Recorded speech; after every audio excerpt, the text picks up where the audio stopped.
Now, in the early 20th century, quantum physics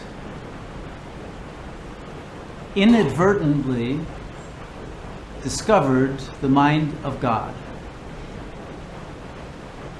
It was a great embarrassment because they were materialists.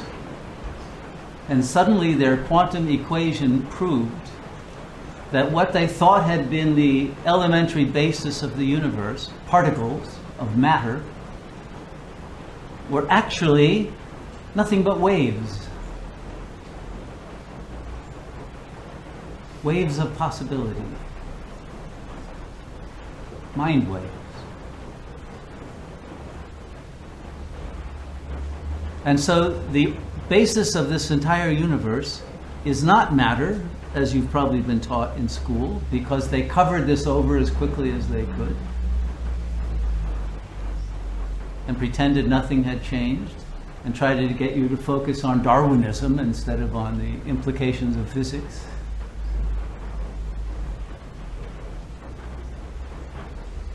But this is known, this is a fact, this is truth.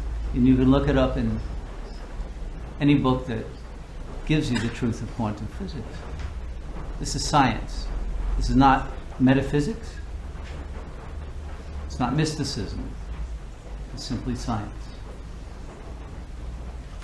Matter is a precipitate of consciousness. Consciousness is all that is real. Because matter is not stable as matter. As the quantum physicists discovered, when they were not measuring a particle, poof, it disappeared again. Before they measured it, it disappeared. And after they looked at something else, it was no longer there. This is the great quantum measurement paradox. Huge embarrassment for science. Not only that, but elementary particles cannot be located in space.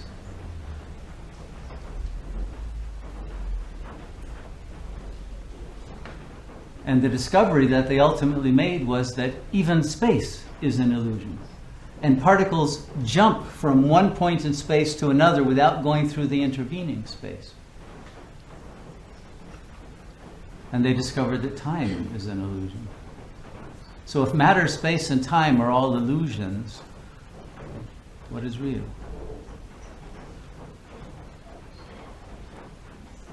The most extraordinary thing about this last century is how little people have been reflecting upon this scientific discovery. Because it changes everything once we recognize its implications. The other thing they discovered is what's called quantum entanglement. Einstein called it spooky action at a distance. He was spooked by it, couldn't explain it, because it defies causality. What it means is that if you have two particles that have a relationship and you move one to the other end of the universe, whatever you do to this one, no matter how far away that other one is, it will instantaneously move in relation to this one. They are connected. Once there has been rapport, the connection remains no matter how distant in space, no matter what obstacles, no matter if you're putting it in a lead-shielded Faraday room, it doesn't matter. Whatever you do, the response is instantaneous because it doesn't go through space, because space is an illusion. They are connected telepathically. Now, if elementary particles can be connected telepathically, surely our consciousnesses are also connected telepathically. When we come together in this room, we are creating a mind field. And all of our supposedly individual minds, and that's the key word because they are not that, come together. They integrate. They are in resonance.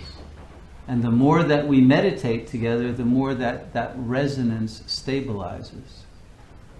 And if we were to meditate for a sufficient amount of time that you got to silence and there was no chatter interfering with the signal, you would receive telepathic signals from everyone here, and we would become a single mind.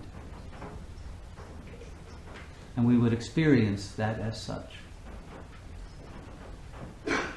This also has been demonstrated scientifically in a number of different experiments.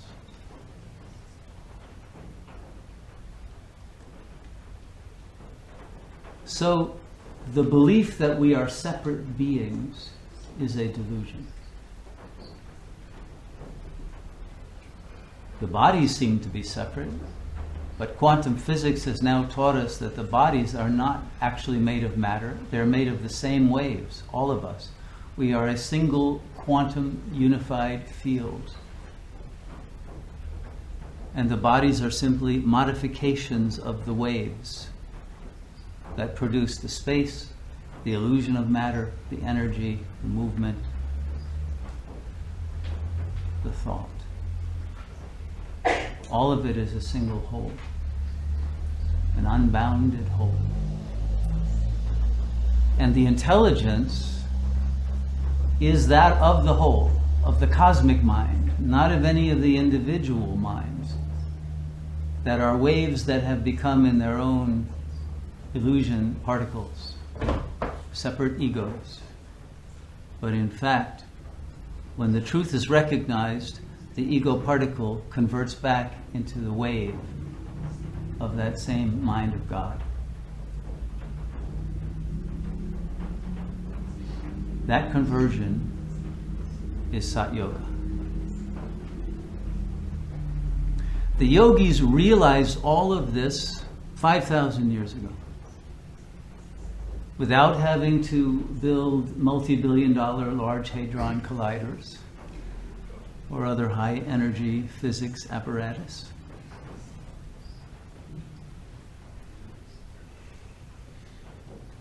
And they did it simply through using their own minds as their laboratories.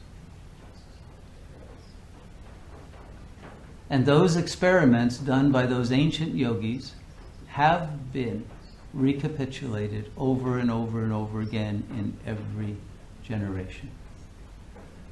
And the great yogis in every culture who rediscovered that original truth became the founder of a religion. And all a religion was originally was people trying to do that experiment, because they were so impacted by meeting someone who was in that state of cosmic mind, of the mind of God, of the Father. And the yogi in the Middle East, who was most famous for doing it, became called Christ, who said, "I and the Father are one." But that Christ consciousness is a universal potential. It did not belong to one individual. Later, ego minds wanted to create a monopoly on that information, and that's how churches get created. No one has a monopoly on truth, and there is no one here who cannot be Christed in the same way. And there is no difference between Christ consciousness and Buddha consciousness. And you can call that cosmic mind God, you can call it Brahman, as the Vedic yogis did in India. You can call it Buddha nature, Shunyata. The Buddhists came up with many different names, Tatata, many different names, but all for the same ultimate reality that is actually indescribable.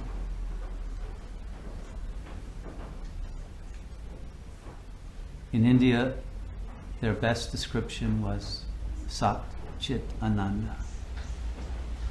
Ultimate being, intelligence, infinite intelligence, and the bliss of pure, unconditional, infinite love.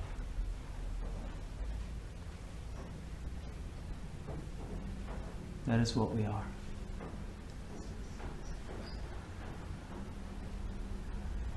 Not even an individualized packet of that, but we are all, because there are no separate individuals.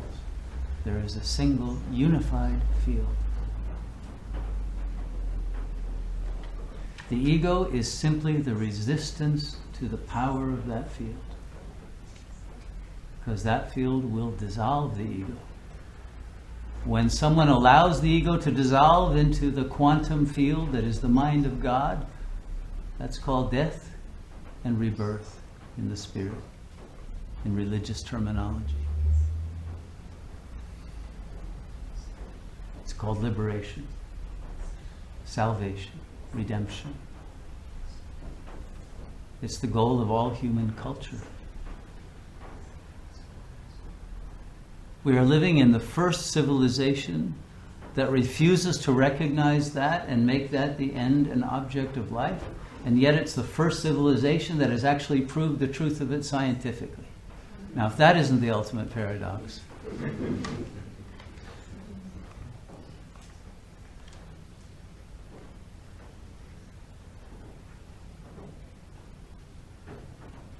And the only question is, do we, each of us, want to become scientists who duplicate that experiment?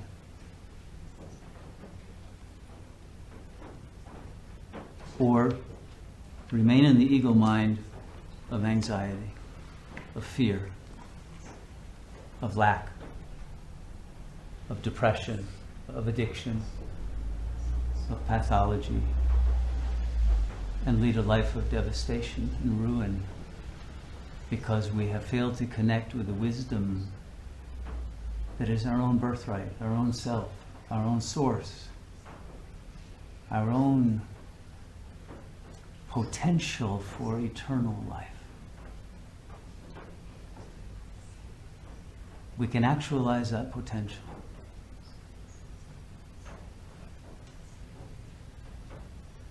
Very simply.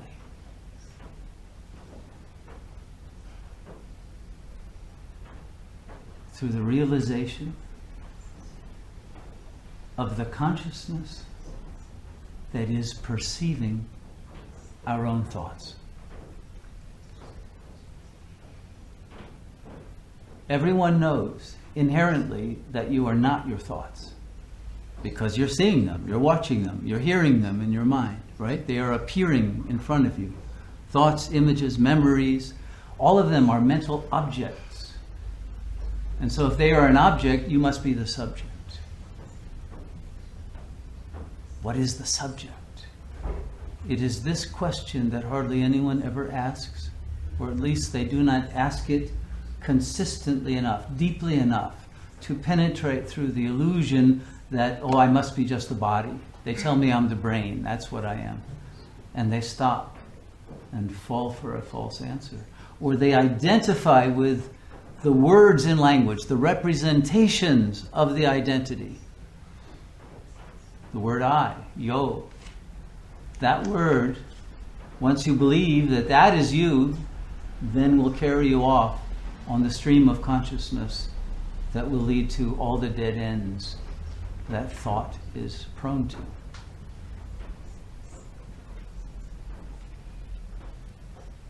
Now, the same thing that happens in a quantum physics experiment happens every moment in your mind.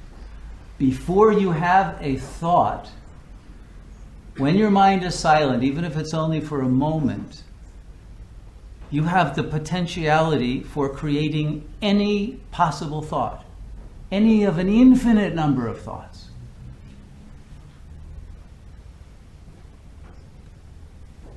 But the ego mind, out of that infinity, will concretize usually a very mundane thought that's the same as the thoughts they've had 10, 100,000 times already, over and over again.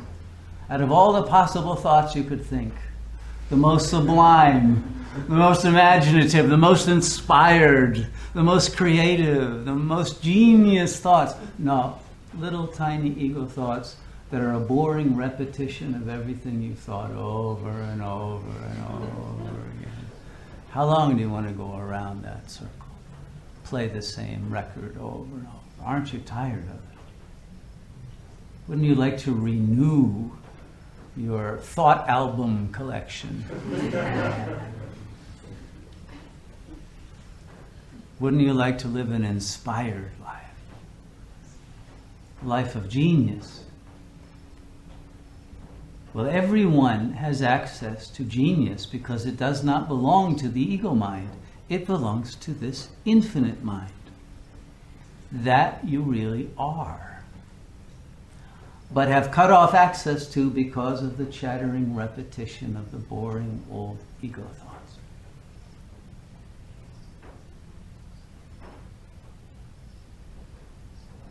But inherently you have the freedom, prior to any given thought, to choose to create a new thought that you have never thought before. That is the essence of our free will.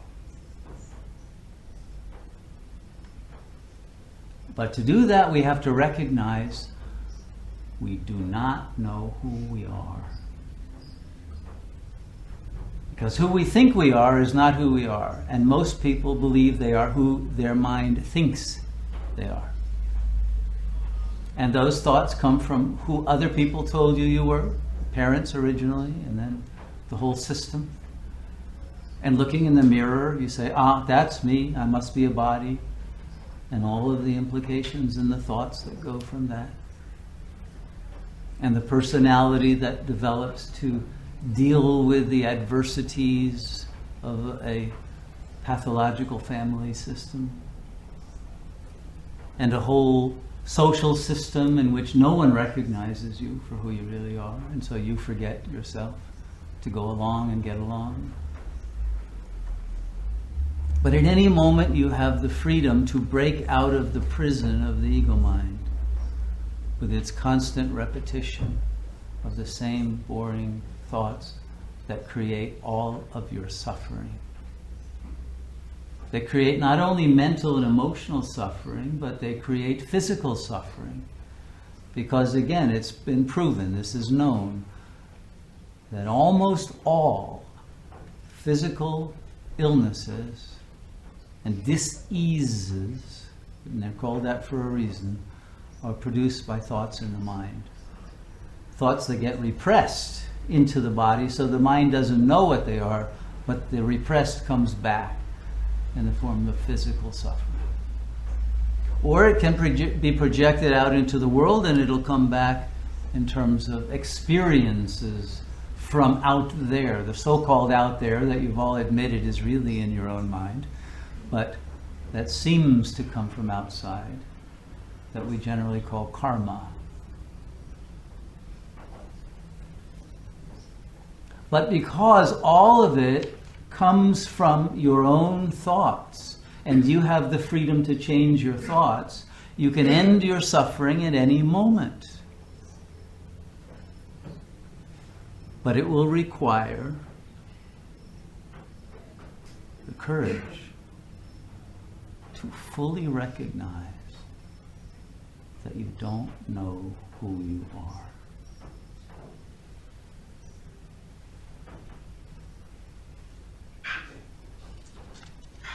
And more than that, you cannot know who you are because you are not a who.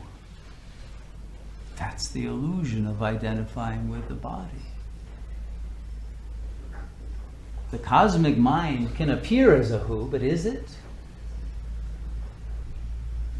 If something is infinite and has no limits and no boundaries, can it be defined?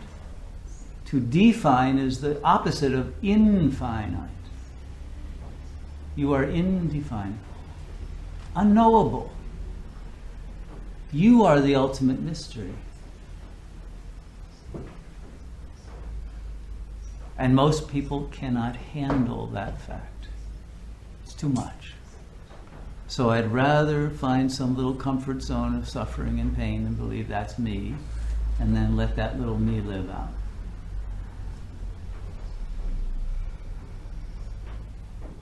And never fully recognize the truth.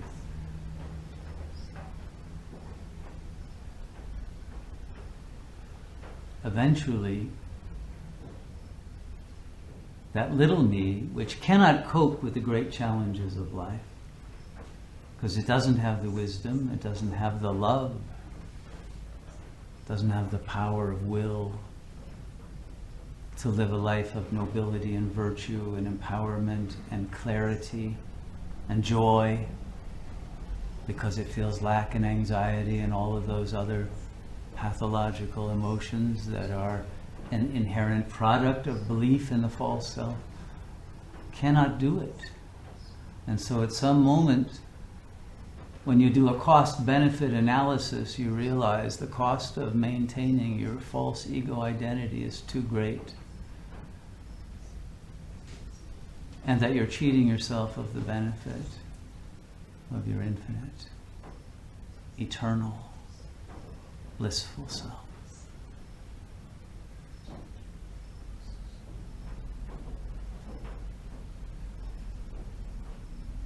And it's when you come to that realization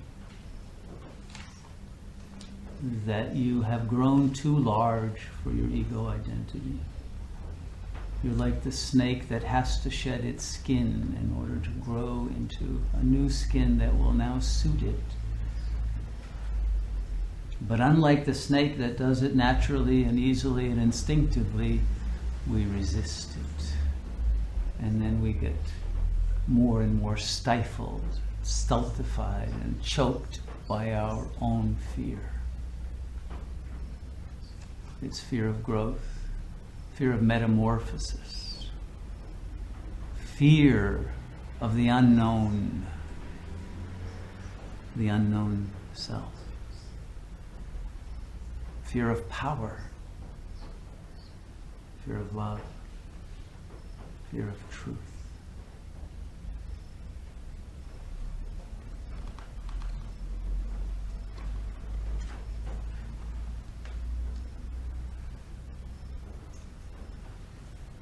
This institute exists for the sole purpose of helping you come out of that snake skin, or come out of the larval state and become the butterfly, if you prefer that metaphor. There are many, many metaphors of this transformation.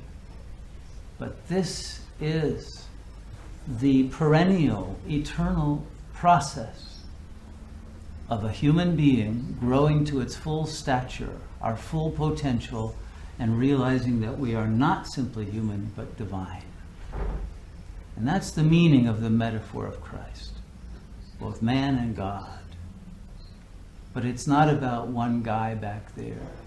All of us have that potential. Male, female, young, old, no matter what race, religion, background, IQ level, whatever might differentiate you and make you feel like, no, it can't be me he's talking to, maybe somebody else. There is no one who is not able to reach the full enlightenment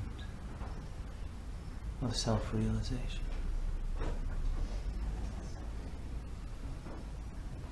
And the only obstacle is your own fear. The good news is that it's a groundless fear, because once you do enter that unknown, you will realize that it actually enables you to know everything. And it's the fear itself that dies and becomes pure love.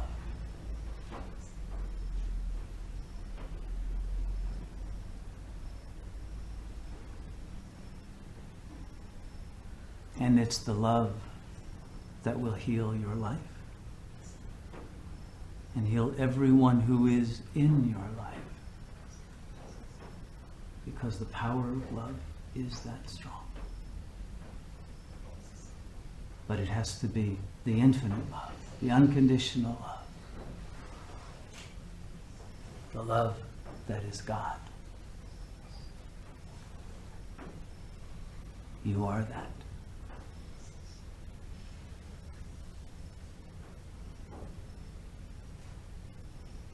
When a moment comes in your life and you realize it is time for that transformation, and nothing less will do, and you won't settle anymore for substitutes, and most of the addictions are simply substitutes to make you forget that this is your situation. Drink a little more alcohol, smoke a little weed, do a little of this or that to pretend you have a nice, happy life in that little cage you're living in, and forget about the vast horizons of being that you have shut yourself out from. But you do not have to settle. And this transformation does not need to be difficult. It does not need to be something that goes on for years and years and lifetimes, although it can.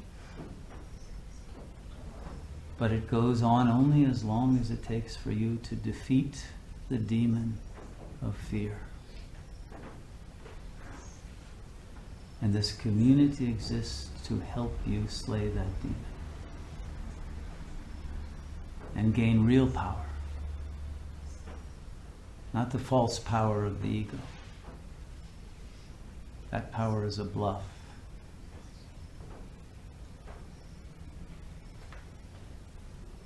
The real power that is union with the presence of the mind of God.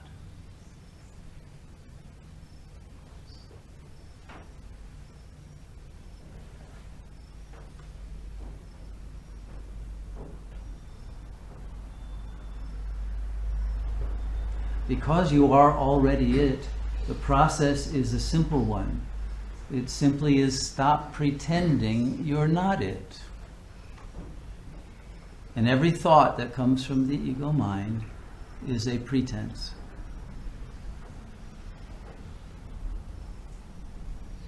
An illusion that tries to hook you back in to that stream of thought that leads to the same old suffering and lack.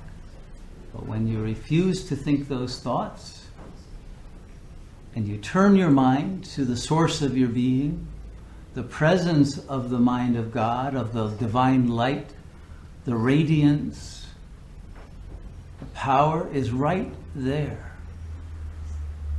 It's always there. It's here now. It's filling the room. It's filling your soul. If you will just attune to it, resonate with it, instead of resonating at a more gross vibrational frequency through believing you're a physicalized body. When you realize that you are consciousness, you're already able to then attune very simply by asking, what is the source of this consciousness? And allowing yourself to relax into it. It requires relaxation. It requires letting go, not tightening up, letting go. And oddly enough, for the human ego, it's much easier to tighten up than it is to relax. Has anybody noticed that? But another odd paradox. You'd think everybody would want to relax. They don't. People hate relaxing. Even on vacation, you see people on the beach really tight, Nobody can relax. Why? Because when you relax, your heart opens. Oh my God. Ultimate terror. Why? Because you will feel how much pain there is in your heart now because of the fact that you were never loved. Not really, not fully, not truly, not the real you. And you were hurt, you were traumatized, you were abused, not seen. And your heart is filled with pain, and it's so unbearable that you want to shut it and keep it closed forever and never open it so you'd have to feel it.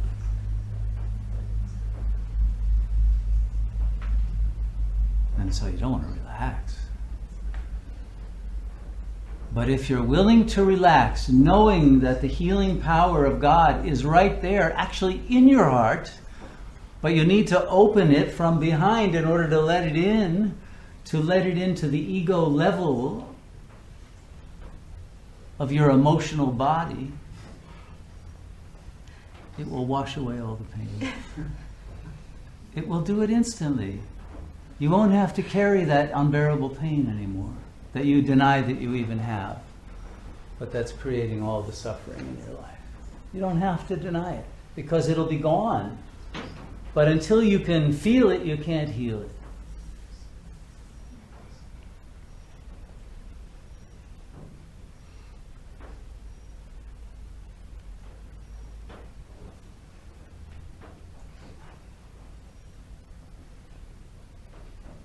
And so the science of consciousness means that you don't allow yourself the luxury of having an unconscious mind anymore. Freud thought that was like structurally necessary to the human psyche. It's not. It's a choice. We create an unconscious and then a censor to make us forget we even have an unconscious because we didn't want to feel the pain contained in those thoughts that we repress. And we sealed them off. We buried them in a tomb. But that tomb is our body, and then they come back as symptoms in the body or in our lives. Or we project them on our best friends, our spouses, and they get our pain. We make collusions with people. But if you have the courage to feel it yourself and give it to the God mind within you, it will be dissolved because it's not real. It's like those particles that once you recognize they're just quantum waves, they become that again. And those waves are blissful. There's no pain in them at all. The pain is the contraction around the thought. And if the thought is, I'm not lovable, I'm not good, I'm not worthy, no one cares about me, I'm being abandoned, those thoughts will have so much pain and contraction around them that they produce the suffering that warps not only what's going on in your unconscious mind, but the entire space of your life gets warped by that contraction of the space, and then it produces repetitions of that pain again and again and again in future scenarios in your life. And you've created it by the very effort to avoid it and by contracting it and repressing it. Another great paradox. By letting it go and relaxing and releasing yourself of these illusions of pain that are just memory traces that have become fixed standing waves, letting them go, the waves dissolve back into the unified field and you're free. And your heart becomes the great heart, the universal heart, the sacred heart of Christ, no longer the ego heart of trauma and pain and rejection. They are not different, but it's the contraction that makes them feel different. That makes you feel separate from God, and that God is an impossibility. The Buddha mind is just an idea. No, your ego is just a bunch of ideas. The Buddha mind is real. The mind of God is real. We've turned everything backwards and inside out in this egoic culture to avoid facing the pain of our own inauthentic lives. And so being a yogi means being authentic. Being who you really are. Not leading a false life anymore.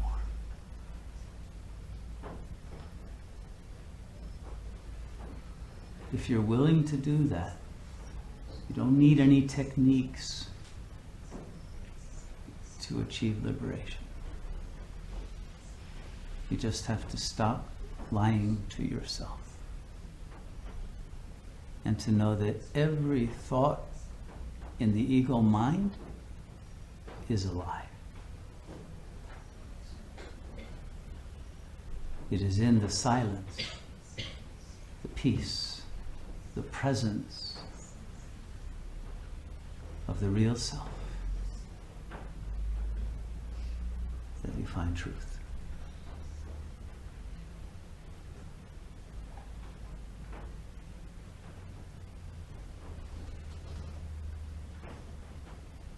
And that truth will not only explain your life to you and resolve all of the enigmas, free yourself from the pain of whatever losses there were, whatever life occurrences that were too traumatic to be able to cope with consciously, and release you from the necessity of having to repeat those disasters. And instantly morph you into a healer, into one who has realized and who can share and transmit and release all beings, because everyone is trapped by the same dynamic, the same logic. And when you have freed yourself, you have the skeleton key that can open the lock of every mind, every soul, every heart, and free everyone from their pain.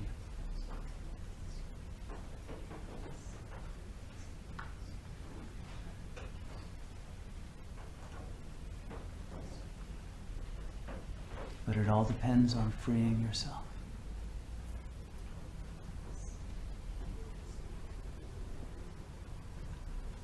And so in Sat Yoga we learn how to do that, and we practice doing it.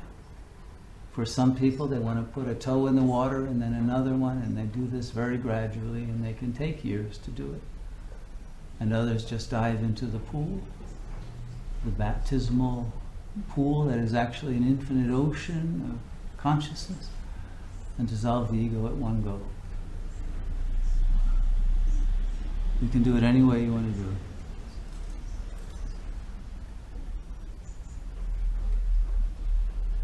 We recommend the latter approach. But there's patience that may be required if someone prefers to just take out one little pain from their heart at a time and say, okay, can you heal this one? Oh, good. Okay, can you heal this one? Okay. And we can take them out one at a time and recognize that you won't be judged, you won't be rejected, it won't kill you to feel it, and you can give small doses of liberation to yourself and say, that felt great, I feel much better. And little by little allow yourself to get to bliss.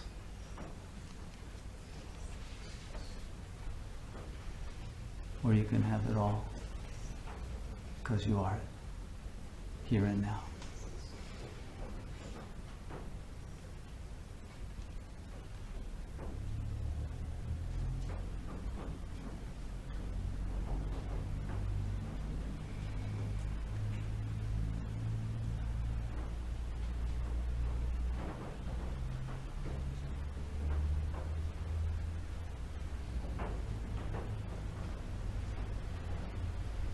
Because it's a zero-step program,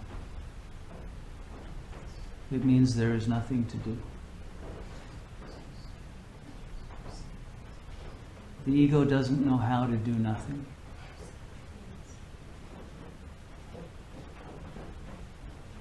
Because the ego cannot just be, because it has no being.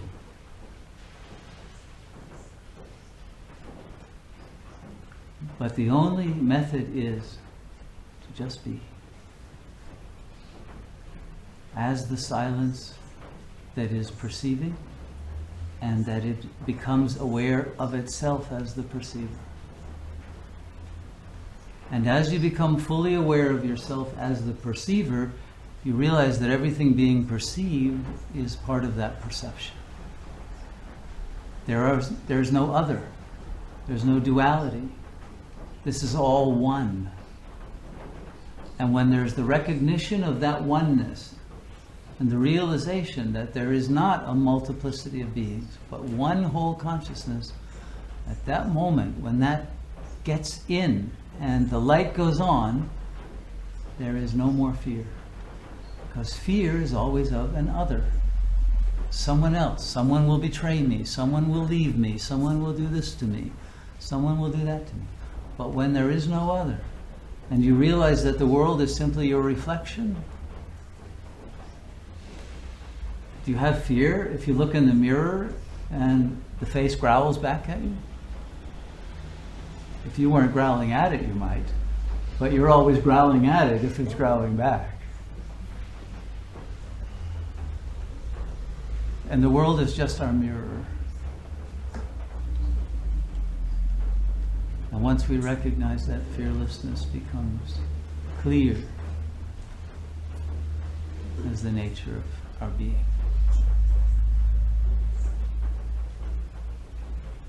And because fear and desire are two sides of the same coin, when the fear falls away, desire falls away.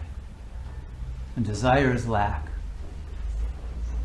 And so there's fullness, there's joy, there's peace, serenity. And now, out of that state of relaxation that finally comes, the opening not only of the heart but of the mind allows in that infinite mind, infinite intelligence. And suddenly the life becomes inspired, creative, free. And everything you ever really wanted to do, but thought, you couldn't do that. You don't have the talent, the skill, the perseverance or whatever to do it, falls away. And you begin to see that life is beautiful and that nothing stops you from reaching your ultimate potential and living in joy.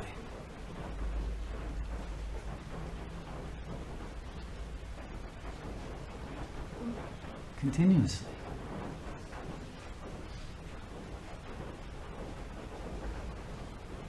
So, if you would like that,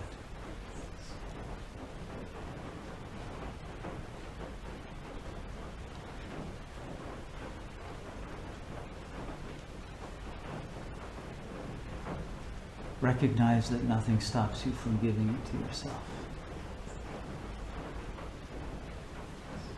But the moment to give yourself that gift is now. If you say, well, okay, maybe, I'll think about it, maybe next week. Sounds good, I'm not sure I believe it, but okay, I'll think about it. Then you create the tendency to put it off, and next week never comes. It becomes the week after, the week after, the week after. And that's the ego playing a game with you. The only power you have is in the now. Past doesn't exist, actually, neither does the future. Quantum physics again teaches us that. Now. And not even the clock now, because that's infinitesimal. It's the eternal now that is real. And that eternal now is realized when the mind of the ego is silenced, because the mind creates the illusion of time. When that is silenced, time slows down, and if the silence is total, it stops. And eternity is realized.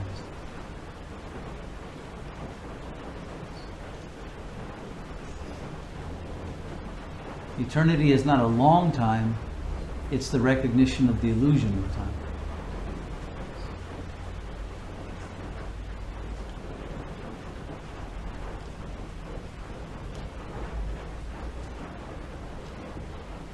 So how many of you would like to achieve this liberation?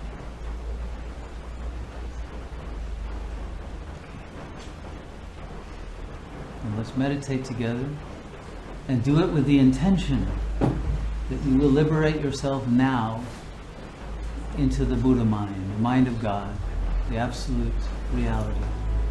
Not wait. Go for it all the way.